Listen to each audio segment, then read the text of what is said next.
Hello everyone, it's Anjali Mathur and welcome back to my channel World of English with Anjali।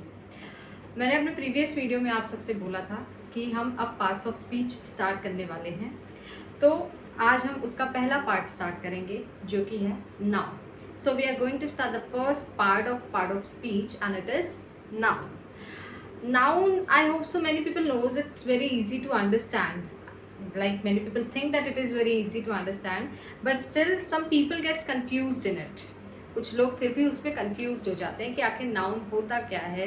Noun के भी कुछ parts होते हैं जो कि जानना बहुत ज़रूरी है और उसे सेपरेटली हमें पर्टिकुलरली उन सब के बारे में नॉलेज होनी चाहिए and that is very important. So today will start this chapter noun. So first of all, the definition of noun. Let me tell you what is noun. Everything that exists in this, not only in this world, but actually in this universe, comes in the category of noun. इस पूरे universe में जो भी है वो सब एक noun की कैटेगरी में आता है। कैसे? मीन्स इतना बड़ा यूनिवर्स है, not only earth but outside the earth also I am talking about, उसके बारे में भी मैं बात कर रही हूँ। वो सब नाउन की कैटेगरी में कैसे आ सकता है? तो द आंसर इज वो इसलिए आता है क्योंकि सबका एक नाम होता है। Everything that exist has a name. तो what is noun? Noun is actually a name. Noun actual में एक नेमिंग वर्ड है। ओके तो यहाँ पे जितनी भी चीज़ें हैं सबका एक नाम है और इसीलिए वो सब नाउन के कैटेगरी में आता है। तो it's very simple to understand. whatever is it is there not only on earth but outside the earth, whether it is in universe, the galaxies, the stars, the planets, everything comes in the category of noun. Now noun, like everything is coming in the category of noun, but noun is also very vast. Noun भी तो vast है, मतलब इतनी सारी चीज़ें एक noun की category में कैसे आ सकती है?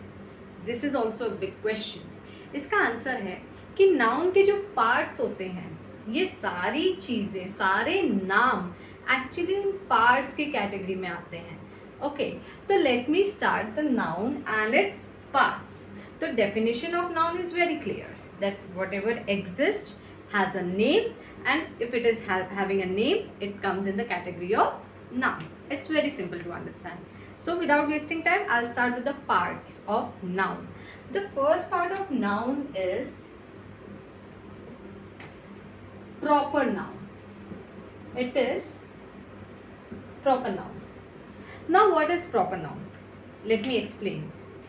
Proper noun means a name, but it is having a specific importance, a particular name. मतलब नाम तो बहुत होते हैं, लेकिन जब हम किसी पर्टिकुलर नेम की बात करते हैं उसे हम प्रॉपर नाउन के कैटेगरी में लाते हैं। अब पर्टिकुलर नेम क्या होता है ये मैं आपको बताती हूँ। जैसे कि हमारे पूरे वर्ल्ड में काफ़ी सारी यूनिवर्सिटीज़ हैं, you must also knowing this thing, but actually जो फेमस है उसमें कैम्ब्रिज तो एक ही है, ठीक है, ऑक्सफोर्ड एक ही है जो फेमस है। ओके तो what is this Cambridge, what is this Oxford? These are the particular names of a university. That's why these names come in the category of proper noun. ये प्रॉपर नाउन की category में आते हैं क्योंकि इनके specially नाम है। अब चलिए यूनिवर्सिटी को छोड़ दीजिए, हम आते हैं ताजमहल पे।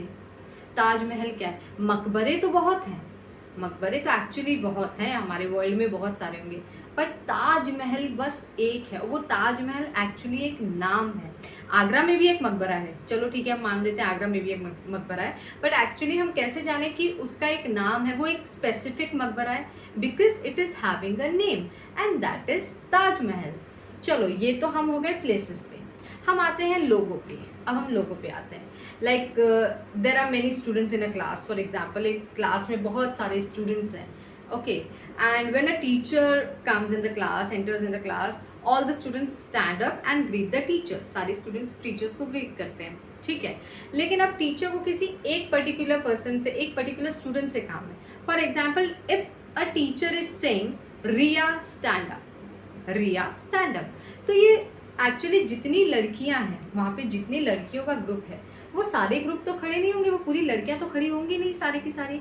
उनमें जो पर्टिकुलर एक लड़की का नाम रिया होगा सिर्फ वही स्टैंड करेगी ना।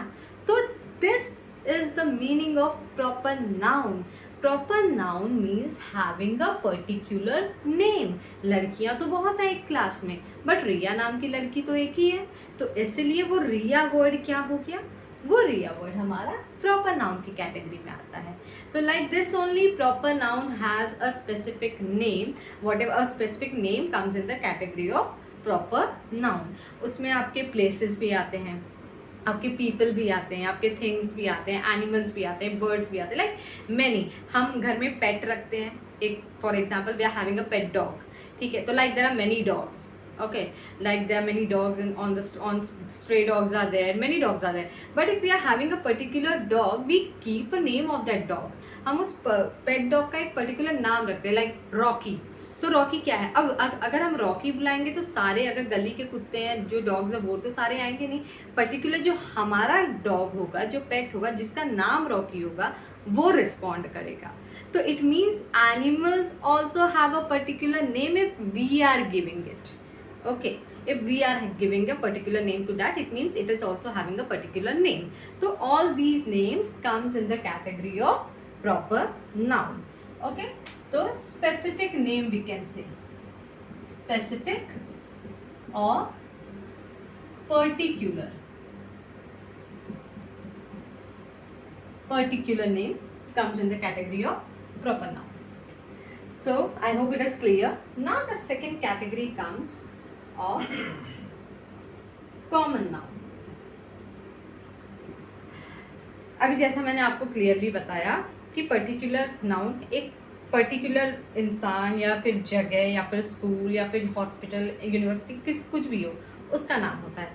वैसे कॉमन नाउन किसे कहते हैं, जब हम एक जनरल में बात करते हैं. If you are talking in general, like again I am giving you the same example. If a teacher is entering in to the class, एक टीचर अगर क्लास में एंटर कर रहा है और अगर टीचर कह रहा है बॉयज स्टैंड अप, तो जितने भी लड़के हैं जो बॉयज़ हैं वो सारे के सारे स्टैंड करेंगे. अब ऐसा तो है नहीं कि मैंने अगर बोला बॉयज स्टैंड अप या फिर कोई टीचर अगर बोल रहा है बॉयज स्टैंड अप तो सिर्फ कोई एक लड़का खड़ा होगा, नहीं. क्यों?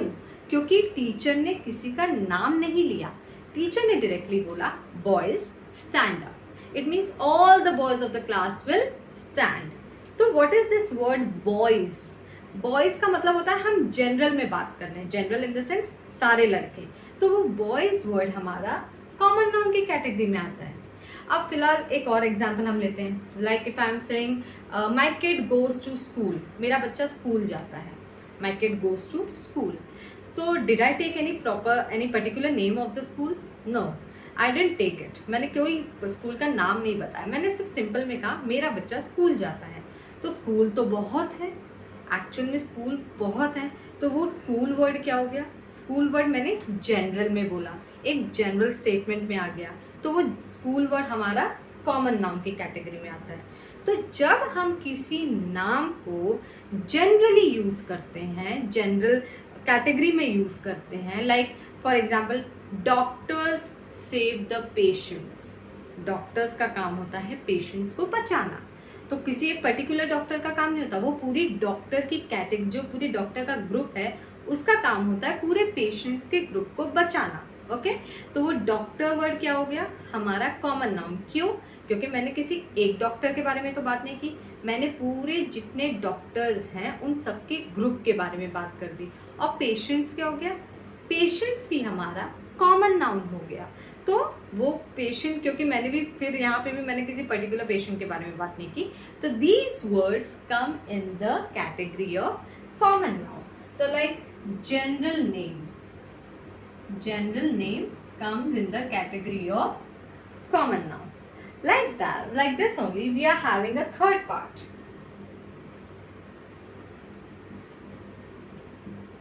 Collective noun. अब पहली बात, कलेक्टिव का मतलब क्या होता है. कलेक्टिव मीन्स एक झुंड हम कहते हैं. जब किसी चीज़ का हम किसी चीज़ को इकट्ठा करते हैं, कलेक्ट करते हैं, तो वो पूरे एक ग्रुप में आता है. तो that comes in the category of collective noun. But actually listen, collective noun हम किसी झुंड को नहीं कहते. वो जो वर्ड होता है, जो कलेक्शन का एक वर्ड होता है, उस वर्ड को हम कलेक्टिव नाउन कहते हैं. याद रखिए नाउन हमेशा, जो नाउन होता है प्रॉपर एक, पर ये जो नाउन हम बात कर रहे हैं वो वर्ड के ऊपर बेस्ड होता है, वर्ड पे डिपेंड करता है, वर्ड का नाम होता है, ठीक है। तो वैसे ही कलेक्टिव नाउन भी हम नॉर्मली झुंड को नहीं कहते, हर झुंड का अपना एक वर्ड होता है, हर ग्रुप का अपना एक वर्ड होता है और उसी वर्ड को हम कलेक्टिव नाउन कहते हैं। जैसे कि अब मैंने बोला एन आर्मी ऑफ सोल्जर्स। अब सोल्जर्स तो हैं, ढेर सारे सोल्जर्स हैं, सोल्जर्स का भी एक ग्रुप है, पर हम सोल्जर्स के ग्रुप को भी ग्रुप नहीं, सिर्फ ग्रुप नहीं बोलते। ऐसे तो देखा जाए हम सोल्जर्स के भी ग्रुप को ग्रुप बोलेंगे और फ्लावर्स के ग्रुप को भी ग्रुप बोलेंगे अगर ढेर सारे फ्लावर्स है तो, बट एक्चुअली सबके ग्रुप का एक नाम होता है। तो यहाँ सोल्जर्स के ग्रुप को क्या बोला गया है? आर्मी। ओके। क्रोज, कौवे जो होते हैं, उनके ग्रुप को क्या कहते हैं? Murder, murder of crows. Grapes जो होते हैं, अंगूर, उनके ग्रुप को क्या कहा जाता है? Bunch of grapes. फूलों के ग्रुप को क्या क्या कहा जाता है? जिसे हम हिंदी में गुच्छा भी कहते हैं, a bouquet of flowers. Okay. तो ये जो bouquet, bunch, army, murder, a herd of sheep, HERD heard, ये हर्ड, ये सारे वर्ड्स कलेक्टिव नाउन के कैटेगरी में आते हैं। तो जब हम किसी कलेक्शन के, किसी ग्रुप को एक वर्ड, एक नाम देते हैं उस वर्ड को, तो उसे हम कलेक्टिव नाउन के कैटेगरी में यूज करते हैं। It means name, collective name, we can say collective name of a group, of a group. Don't forget, आप सिर्फ ग्रुप को हम ये नहीं कह सकते कि ग्रुप एक कलेक्टिव नाउन है, ग्रुप भी किसी किसी चीज़ में आता है, जैसे ग्रुप ऑफ पीपल, ये ग्रुप भी एक कलेक्टिव नाउन का वर्ड है, ग्रुप ऑफ पीपल। लेकिन सारे ग्रुप को हम सिर्फ ग्रुप नहीं कहते, इसलिए सारे ग्रुप का एक एक नाम होता है। मैं कुछ एग्जाम्पल्स दे देती हूँ। एंड army of soldiers,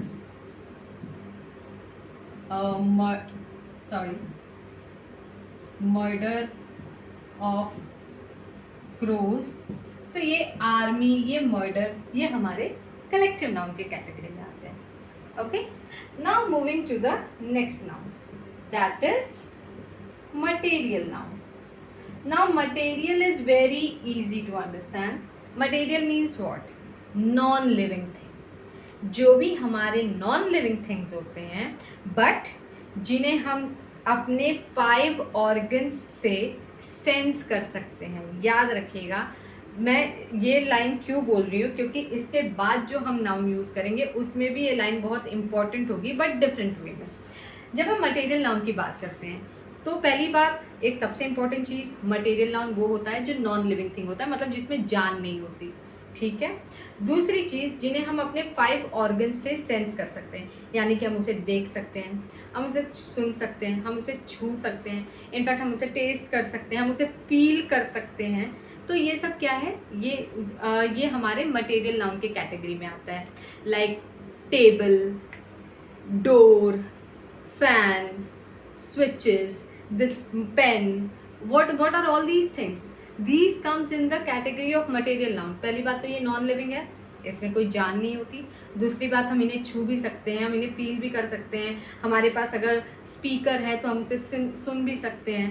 तो what it comes in the category of material noun. तो it's very important, like what is the definition should be of material? It should be non-living things, and we can sense it with the help of our organs। 5 organs, we are having 5 organs, so I hope you must be knowing। तो हम अपने 5 organs से इसे sense कर सकते हैं। तो ये आते हैं हमारे मटेरियल नाउन के ग्रुप में। Now we will move to the next noun and that is abstract noun. Fifth noun and that is abstract noun. अभी तक आप लोगों ने देखा कि हमने जगहों के नाम को भी इंक्लूड किया, इंसानों को भी, जानवरों को भी, मटेरियल्स को भी इंक्लूड कर लिया। इनफैक्ट जो ग्रुप होते हैं उन्हें भी हमने एक वर्ड दिया। जैसा कि मैंने आपको नाउन के डेफिनेशन में बताया था कि जो भी इस यूनिवर्स में एग्जिस्ट करता है सबका नाम होता है, इसीलिए सब नाउन की कैटेगरी में आता है। तो इनफैक्ट जो ग्रुप होते हैं उन ग्रुप्स का भी एक पर्टिकुलर नेम होता है। आर्मी और मर्डर, बुके, सबका एक नाम होता है। बट अब हम बात करेंगे एब्स्ट्रैक्ट नाउन की। अब सोचिए, जब हमने सबको नाम दिया है, सारी चीज़ें नाम की कैटेगरी में आती हैं, तो एब्स्ट्रैक्ट नाउन क्या होता है? एब्स्ट्रैक्ट नाउन, अब जैसा मैंने आपको मटेरियल नाउन में बताया कि जो चीज़ें हम अपने 5 ऑर्गन से सेंस कर सकते हैं उन्हें हम मटेरियल नाउन कहते हैं। लेकिन एब्स्ट्रैक्ट नाउन इसके बिल्कुल ऑपोजिट होता है। Abstract noun are those nouns which we cannot sense with the help of our 5 organs. मतलब हम उसे अपने 5 organs से सेंस नहीं कर सकते, फिर भी वो नाउन की कैटेगरी में आते हैं। इसका मतलब फिर भी उनका एक नाम होता है। मतलब ना हम उन्हें देख सकते हैं, ना हम उन्हें छू सकते हैं, ना हम उन्हें टेस्ट कर सकते हैं, ना सुन सकते हैं, ना फील कर सकते हैं। फिर ऐसी कौन सी चीज़ है जो विजिबली नहीं है फिर भी वो एक नाउन की कैटेगरी में आ रही है? And those are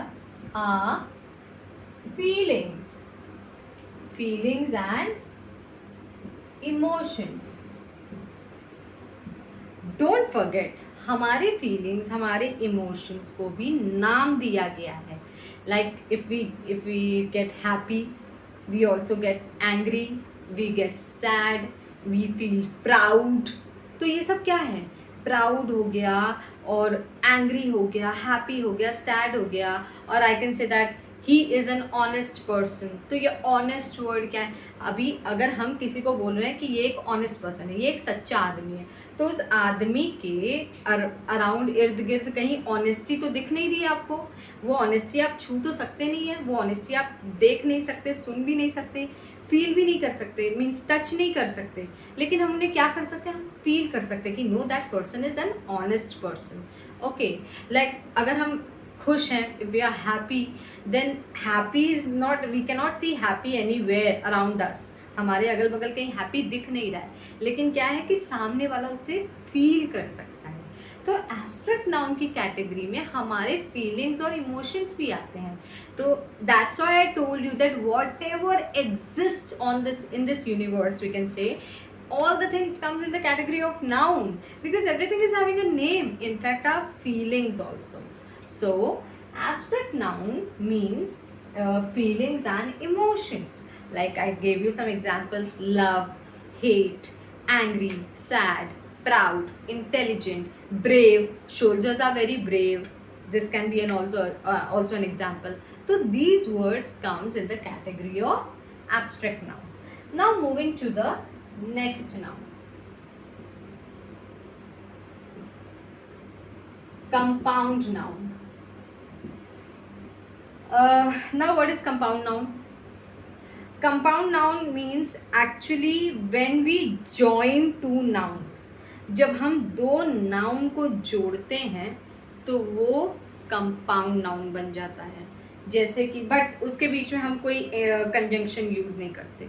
remember this thing, हम कुछ भी यूज़ नहीं करते, बस उन दो नाउन्स को जोड़ के हम एक वर्ड बना देते हैं, and that word becomes a compound noun.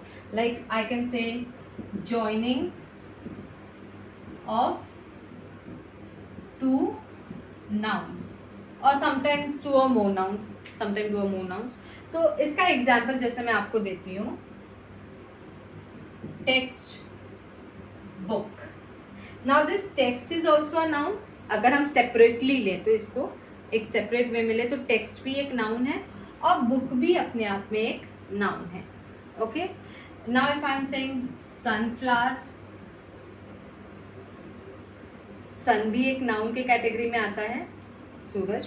Flower भी एक नाउन के कैटेगरी में आता है, फूल. और दोनों का सेपरेटली भी एक एक मीनिंग है. याद रखिएगा एक चीज़ कि जब हम कंपाउंड नाउन की बात करते हैं, जब हम दो नाउन्स को जोड़ने की बात करते हैं, तो हम उन्हीं नाउन को जोड़ते हैं जिसका अपना पर्टिकुलर यानी कि सेपरेट अगर करें तो भी एक मीनिंग हो. अगर उसका कोई मीनिंग ही नहीं होगा तो फिर वहाँ पे वो पूरा रॉन्ग कॉन्सेप्ट हो जाता है.